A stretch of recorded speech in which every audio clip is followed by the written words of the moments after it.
Hi and welcome. Today I try to answer a question about facing the new ACE AI, especially the F-16. Apparently the fighting Falcon is a tough one to crack. Before jumping straight into action, a moment of your attention to discuss the mission settings.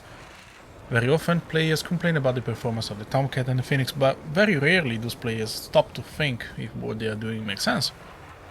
What I mean is that the F-14 and the M54 are old stuff, and when facing something introduced between 15 and 25 years later, they have to struggle, especially in the hands of a new player. And consider the following timeline. The M120C and successors are the designated heirs of the Phoenix, as the end of the Cold War meant the end of the development of the M152. Therefore, if you're struggling against a more modern aircraft sporting a much modern missile, well, that's normal. Today we will see two examples. The first is set in 1994, a 1v2 against a section of F-16s armed with the M120B, then the same setup but with no restrictions, and the F-16s will have the M120C5. The game plan is the same, 60 nautical miles employment followed by the usual crank, then out at a pole. At this point I will make sure that any threat in the air is defeated, and then focus on whatever hostile is left. Usually at least one F-16 is hit by the first salvo. In the follow-up 1v1 scenario, with more endurance range and a longer arm, the Tomcat can easily impose the pace of the engagement. If this does not happen, both hostiles will be low on energy, fuel and altitude anyway, and they will be much easier targets. Worst case scenario, our Tomcat will have a good amount of fuel, whilst the F-16s will be almost bingo already, so we have time on our side, we can drag, and wait for them to drop us and RTB. After setting up my office, I commanded the climb to Angels 35 along an acceleration to gate. The F-16 showed up as traces at first, then impulsed up a search and eventually in range was search and tackle scan. Close to 60 nautical miles, nose up, Fox 3 to ship and gentle crank north with a slight speed reduction to reduce VC.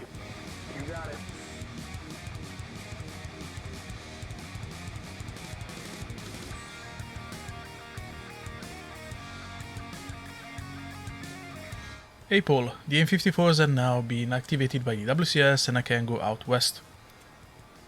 Alternatively, I could have cranked right, corrected by twice as much as the 88 towards the south, but I'm not ensured of the defeat of any threat in the air. This will be relevant later against the M120C5. So I de facto made a 360 degrees turn, increasing separation and giving time for eventual connected shots to fade. One hit, one miss.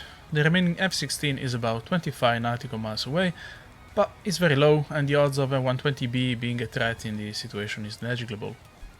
So it's time to apply more pressure. PDSTT, Fox 3 and 25 nautical miles. I could have helped the missile more, but it's a Mark 47 and its rocket motor burns for long enough to be a serious threat.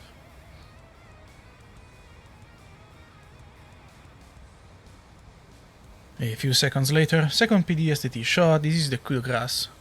The beauty of the Phoenix C is that it does not behave as a big M7, and so as soon as the RWR went off, I defended, and the missile still was close enough to steer fiercely towards the last F-16.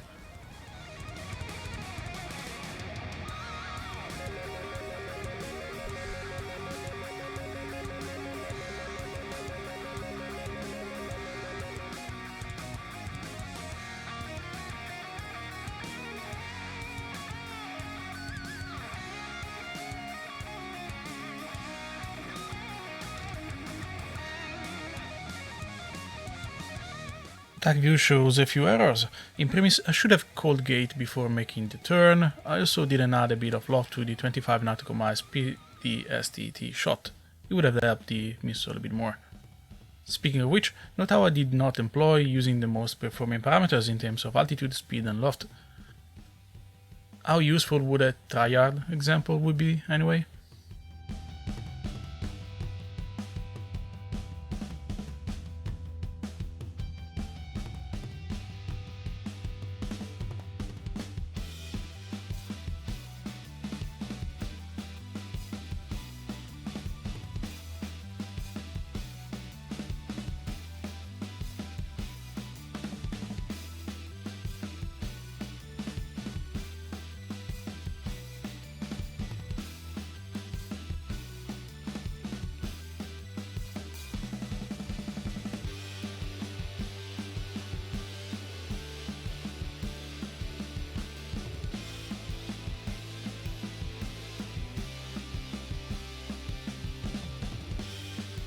This perspective helps us to appreciate how the M54s are actually accelerating whilst diving onto their targets. Also, how I should have defended better against the M120B, the split test in fact was totally unnecessary. I blame that on my ignorance when it comes to setting appropriate AMRAAMs. Looking at this quick chart I put together, in fact, it is clear how the M120B is nowhere near as performing as the Phoenix C at 25 nautical miles. Nevertheless, it has greater acceleration and agility, so I really did not want to get within 10-15 nautical miles from the ace, all-seeing F-16.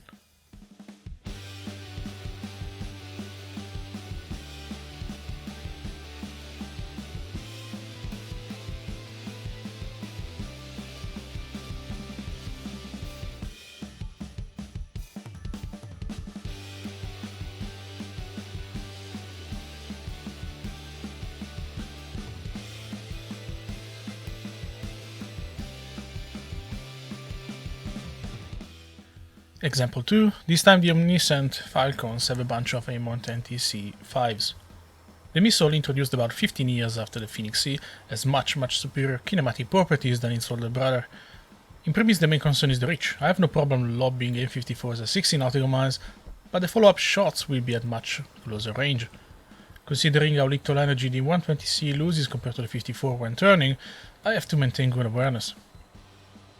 The initial part is the same, the targets are trailing a bit more this time, so I aim to be at about 60 nautical miles for the middle point at employment. As the WCS activates the missiles, I'm out, as usual. As expected, there was something in the air, but considering the range, no incoming missile can follow my Tomcat through the maneuver. The fact that this time I remembered to go full read really helped as I turned in again, running at Mach 1.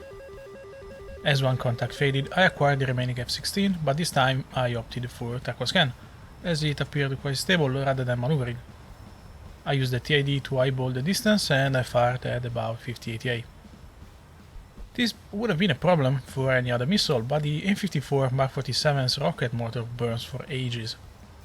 I supported it for a few seconds, then noticed the extrapolated track and turned cold as I totally expected a very fast and dangerous M120C coming my way. But nothing came.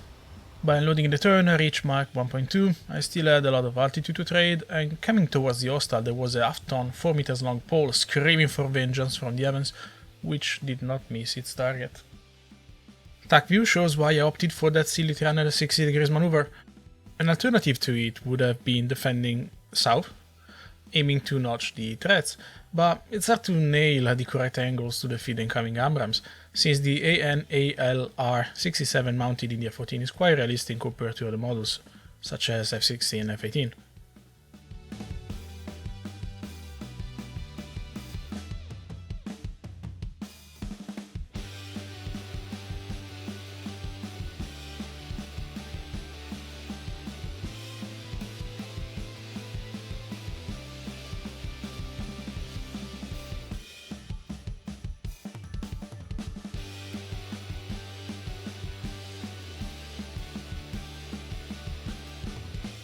What if the third M54 were defeated by the F-16 by, for example, turning cold? In that case, I would have waited a few seconds more, just to make sure that no M120s were coming towards me, then I would have turned in again, waiting for the F-16 to turn to face me to engage it with the remaining Phoenix.